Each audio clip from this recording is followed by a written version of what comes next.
So he's Live on RX, yeah. That's good. yeah, we're live on X. If you come here, Tom. So I look taller. Oh my God, you look great. What's No, this? that's it. What is this great hairstyle you've now got? I've had short back and side since year 8.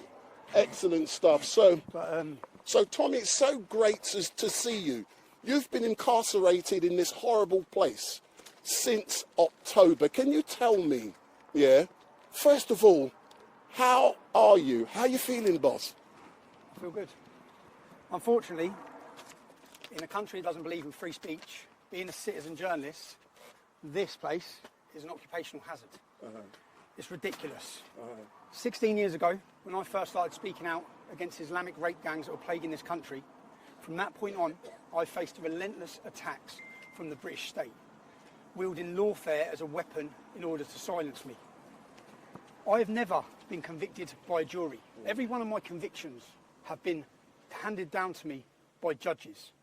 The lucky thing with this, everyone got to see the film. I have to say a thank you to Elon Musk, because without X, if we didn't have X, everyone would just think I lied. No one would have got any other narrative. Fortunately, I think, 167 million people saw the truth.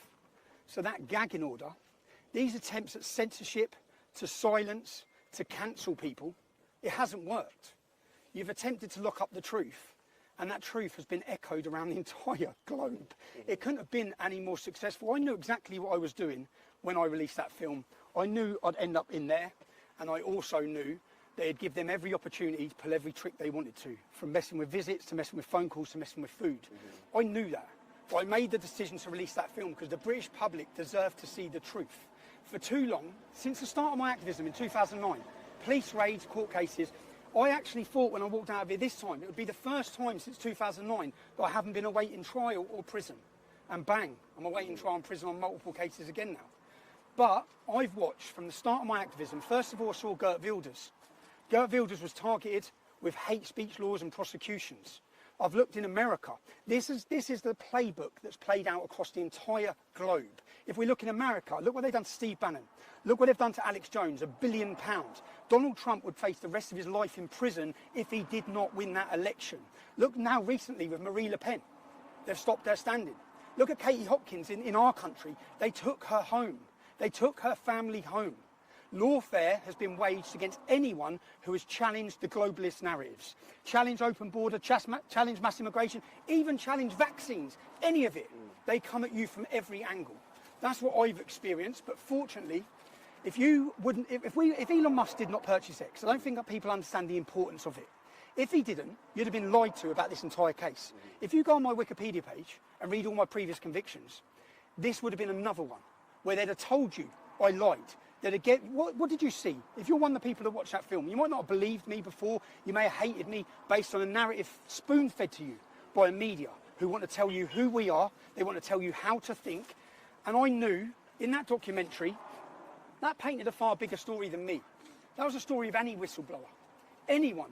You've seen in my film how they silence people, NDAs, bullying, intimidation, scare tactics, and even attempts at prison. But one positive, even General Flynn, look what they've done to General Flynn in the United States. Everyone has faced it, but I'd like to take a positive rather than continue negatives. What is the positive? Did their gagging order work? Did it work?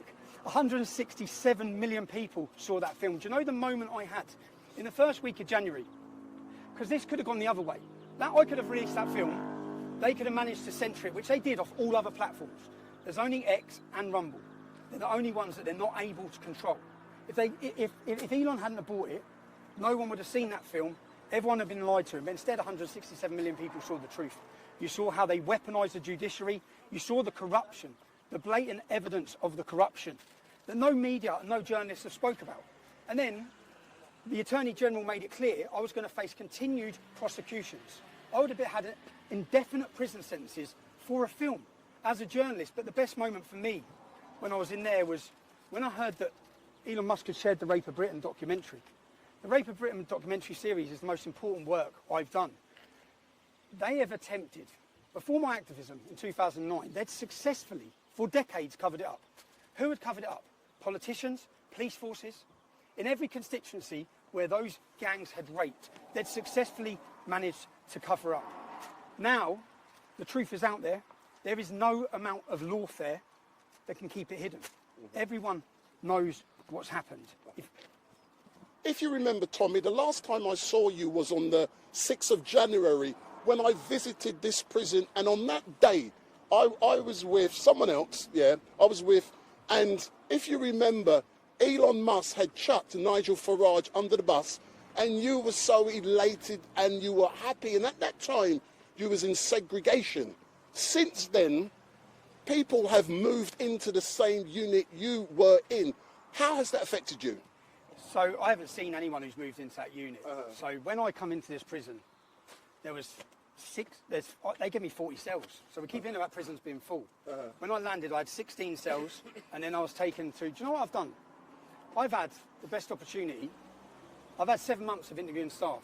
I've been on the separation centre. That's where I was having my days.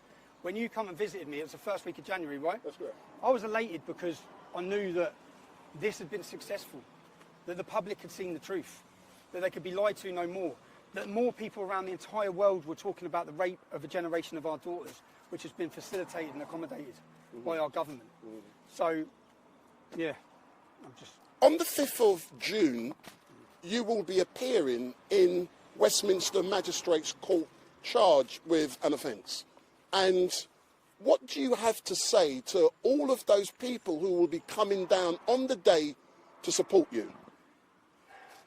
You saw how they politicised the courts and the judiciary against me, but what you saw last summer was Keir Starmer, and it's now been proven as lies. When the riot started, Keir Starmer came out and said it was the far right, it was the English Defence League. That's what the police and the government has said. Now, we now know, it's proven, there was no far right, there was no English Defence League. The English Defence League ended a decade before it. But what the bigger picture is that the mainstream media act as a weapon of our state. So when Keir Starmer said that, journalists from the Daily Mail travelled to my family holiday, where I was with 3 or 4 other innocent families enjoying a break. They photographed my family. They ran a headline saying, instigating riots from his sunbed. Now, everyone knows I didn't instigate riots. There's no truth in that. But as the government was spreading one lie, the media stepped in to push that lie to the whole world. 10 million views that had. When that article went out, they photographed my children. They photographed my ex-wife. My family have death threats and serious threats of harm against them. They gave the location of where they were. That's not journalism. It's harassment, it's persecution, and they put a target on my family's back. And at that time, when they were blaming the far right, everyone saw how the courts were weaponised over a 48-hour period, where angry British citizens, justified anger, because £15 billion has been spent housing men who have invaded this nation. Many of them have left those hotels to rape, commit terrorism, sexually assault women. So the public are angry, the public are frustrated at what's happening in their country. They weaponised the courts. They locked up grandmas, granddads, mothers.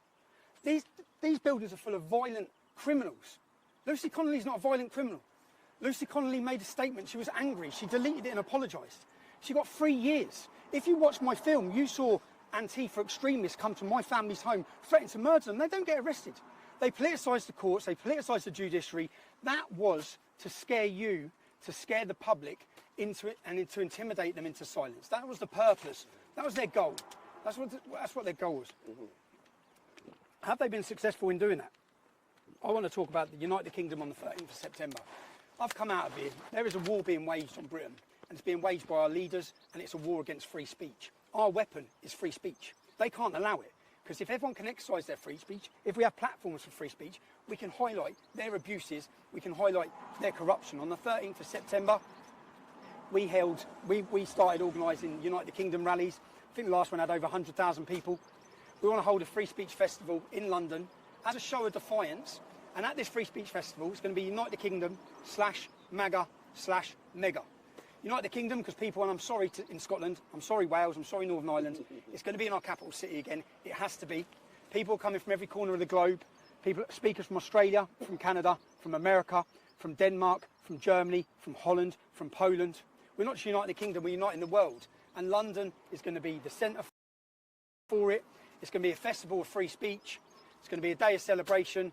To celebrate our weapon and to celebrate what they hate most, which is free speech. So if I can do 7 months in there free speech, you can do a day in London, 13th of September. Book your travel, book your hotel, bring your families, bring your smiles, bring your flags. If anyone who's been to the last ones, they're amazing days out. They're brilliant. So get yourself there. That's my message, is that... And my final question, And Tom... those journalists, where you was on those journalists, That's right. They come, they follow my family, they put a target on their back, they dox their location. So then I challenged them. I just couldn't... All my tweets are there. I said, I'm going to come and find you and I'm going to question you. Yeah? I'm going to come. I said I'm going to come knock on your door. They wouldn't answer the phone. I'm going to come and knock on your door. So if you look, if you've followed my story in the last 18 months, just in the last 18 months, in the last 18 months, I went into London to attend an anti-Semitism rally and I was targeted by the police as a journalist. I was violently attacked. I was pepper sprayed at point blank range. Then I was arrested. I was charged. For 6 months, I was banned from my capital city. It cost £40,000. We won the case. The judge found that everything they'd done was unlawful. No one gets punished on their side. I had 6 months not allowed into my capital city. I didn't get the £40,000 back. We didn't get any of the money back. We had that. Now, I've just had an 18-month prison sentence for making a documentary as a journalist. 18 months in prison. Counter-terrorism. Counter-terrorism detained me the day after a £100,000 celebration. I was detained under counter-terrorism legislation where they told me, we don't suspect you of any crime. We know you're not a terrorist, but we want access to your mobile phone. I refused to give them access to my mobile phone because as a journalist, where I believe in free press and a free country and free speech, I don't believe the state had the right to intrude on who my source of information are. So I was charged and prosecuted with counter-terrorism. Now, the reason I have such a target on my back all comes back to the rape gang scandal. Who's the head of counter-terrorism? I think his name's Jukes. He was the same police officer who was in charge of the Rotherham scandal from 2006 to 2010. He was in charge of allowing Muslim men to rape their way through that town, raping all those girls. He's got dirty hands. So now he's in charge of counter-terrorism. So counter-terrorism legislation is used to prosecute me. I'm back on trial on the 13th of October facing prison for not giving them access to my phone. And now, on the 5th of June, I have to go to court, which they come in last week, the Metropolitan Police Force again, because I said I'm going to question some Daily Mail journalists. The Daily Mail journalists that lied saying I instigated riots, that gave the location of my family and showed the images of my family. For daring to say I want to question you, I now face a 10-year prison sentence for that.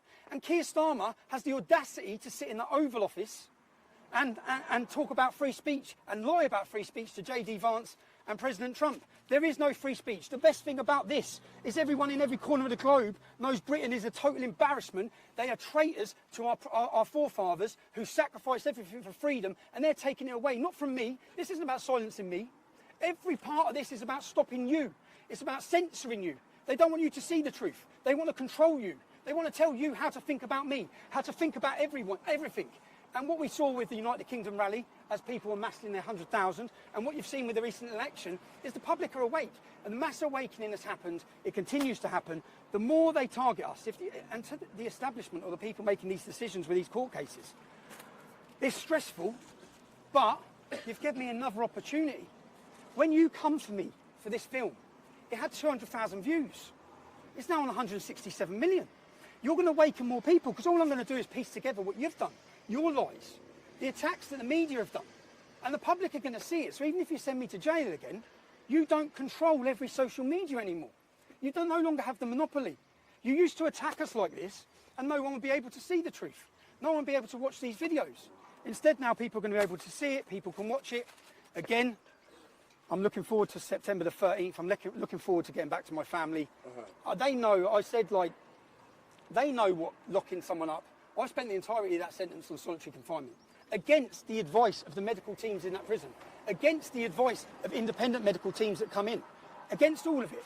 Do you know who's not on solitary confinement? Axel Rudikabana, not spent one day on solitary confinement. Salman Abdi's brother.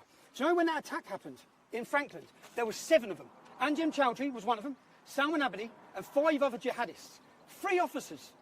They chased the woman around the pool table, stabbing her, while shouting Allah Akbar. They then got moved from Franklin and put in here. They have the run. If you could see what's going on inside these prisons, it's terrifying. They control every prison in the country. The government don't know what to do. Do you know, I said thank yous. I thanked Elon Musk. I want to make sure there's so many people I need to personally thank. I want to thank the Petersons. I want to thank Tammy, who travelled to this jail but wasn't allowed in at the same time that they were cancelling all my visits. I've got so many personal thank yous to give out. I'll miss people and I'll forget people. Ezra Levant, I'm going to go see him now. Ezra has continuously had my back. I think everyone needs a friend like Ezra from Rebel Media. He's continually helped me. He's helped my family and been in contact. Do you know they cut any contact with Ezra? I weren't allowed any contact with him in there because they probably knew that he was the one man that could have helped. And I believe I'd have been out of jail if I'd had direct contact with Ezra Levant. Yeah, because I'm just going to say one more thing now, and I want to get off. I just want to get back. I have to ask you about the new website that's launched today. FightTheMail.com. I don't know. So I'm going to court. Do you know what? As you asked me on that, hold that for a sec. This is what they just handed me, yeah? Let me show you what they just handed me. But the thing is, everyone can see this now. You can see it, yeah? This is, so they come in and give me more charges. This is just insane, yeah? So for those of you who are watching, please go on Google and type in FightTheMail.com. It is a new website that comes live today, and it is there to help and support Tommy in his fight for justice. So go on that website, click on it as soon as Tommy finishes, and... Right. This is the charges they've given me for putting me in there. £89,501. There's a £50,000 here, and then there's a list. These are what they took, 375. It's just, these are the bills, 1,000, because I have to pay all of their legal costs. All of their legal costs, 5,000. There's a 20,000. Do you know what it amounts to? It's fucking funny. £300,000. So there you go. So you're back in court. You're back in court. We're hitting you for £300,000 to send you to jail for a documentary that showed the British public the truth. I'll just end on this. I have zero regrets. I'll do it all again tomorrow. I have absolutely zero regrets because I believe the British public deserve to see the truth. They deserve to see exactly what the corruption of the establishment and the judiciary, and they deserve to know what's happening in their towns and cities with Islamic rape gangs. Do you know my next project as I come out of it? Do you know, I just filled out a form. Every 42 days, to hold you in isolation, there's a thing called the Mandela Rule. They're not allowed to hold you in solitary confinement for more than 14 days without government approval. So it went to the government. Shabina Mahmood, who's the Justice Secretary. And every 42 days, it goes back to the government, and they have to authorise your continued segregation, because it's factually, it's not like an opinion, it factually damages you. So every 42 days, you have to fill out a form. So I filled out my forms every 42 days. And I said, this should be your last resort. This isn't your last resort. Criminals, I've done three times as long in there as I would have done as a criminal. Yeah? The Labour government fought to keep me in there. So I filled out this form and I said, this is detrimental to my mental health. This is torture. And the last form I filled out last week, I said, I'm out next week, because I know it's going straight to Shabina Mahmood. It's going straight to the Labour Party. I said, I'm out next week and I'm excited. I'm excited about my next project. Everyone now knows that the gangs that have targeted our children across this country have been Muslim, and they've been predominantly Pakistani. When we're looking at these problems, we need to look at the common denominator. What's the other common denominator with these gangs? In every constituency that they raped, it's Labour. Every single one of them. The question needs to be, who allowed it to happen? Why did they allow it to happen? Was it, these are questions, was it for votes?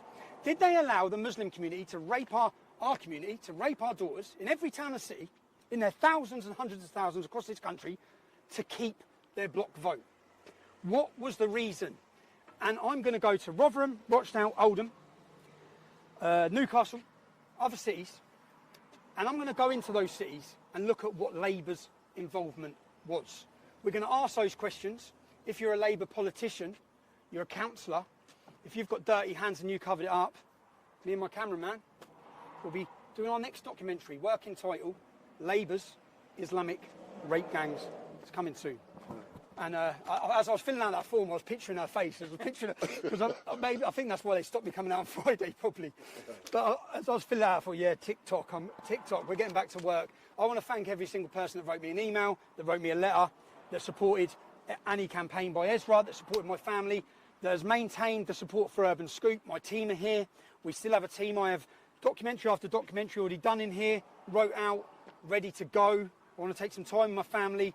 But again, the purpose of this lawfare, all of it, which now I'll be in court on the 5th of June, then I'll be in court, then I'll have trials. It's all financial terrorism. It's to tie you up, to keep you occupied and to drain you. I'm grateful to every one of you who support me so that I'm in a position to fight these cases, so that I'm in a position to legally battle them, and in the court of public opinion we win every time. It doesn't matter, and it's part of, I think I've been put in this position continuously to help awaken the general public. And I think that I'd like to thank the Attorney General for his continued prosecutions, because you're helping me do my job massively. Yeah, Fight the Mail, innit? What is it? Fight the Mail what? Fightthemail.com. Fightthemail.com. So we want everyone to go onto that website now and to support Tommy. So Tommy, all I can say is thank you very much for everything that you've done. The British public love you, but what they want you to do now, they're happy that you've come out fighting, but they want you now to go home, to relax with your family, and we look forward to a bigger, stronger Tommy Robinson, and we want to see a different shave under your chin, mate. My first stop is Turkish barbers. Don't believe you read about them. Turkish barbers. Get yourself to London, 13th of September. That's the most. Do you know what? I think we had I think we put the fear of God into them when they saw the way we united this country. When we united people from everywhere to come together. The 13th of September is going to be the biggest day. Make your plans. There's no excuses, okay? We're going to have a party atmosphere. We've got I've got people that I've looked up to that have inspired me coming and speaking at that event. True free speech activists from across the globe are coming. I'm going to go to the barbers. I'm going to go have a full English. I'm going to go join some time with my family and my children. So. Excellent, Tommy. Thank you very much. If I can nationware.co.uk. If I can get the microphone, sir, all I can say is thank you very much, and we look forward to engaging with you, sir. Thank you again, yeah, just a thank you to everyone. You know, if the people who emailed me, do you know the moments I had in there? Just reading some of their stories, their letters, their birthday cards. I think I got over 20,000 birthday cards. And I sat there smiling, knowing that what they've tried to do hasn't worked. It's had the opposite effect. But I heard you were bringing out about 10 big bags of mail today. 25. Oh my God. 25, and I read every one of them, and it was beautiful for me to read. So thank you. If you took the time to email me, write a letter, support me, I'm incredibly grateful. Do you know my son played over the phone? So you know when people were speaking out, some influential people across the world, he was playing me their recordings. It was beautiful. It was great. Excellent stuff. Thank you very much, sir. We'll meet up soon. Thanks a lot. So that's Tommy Robinson. He's now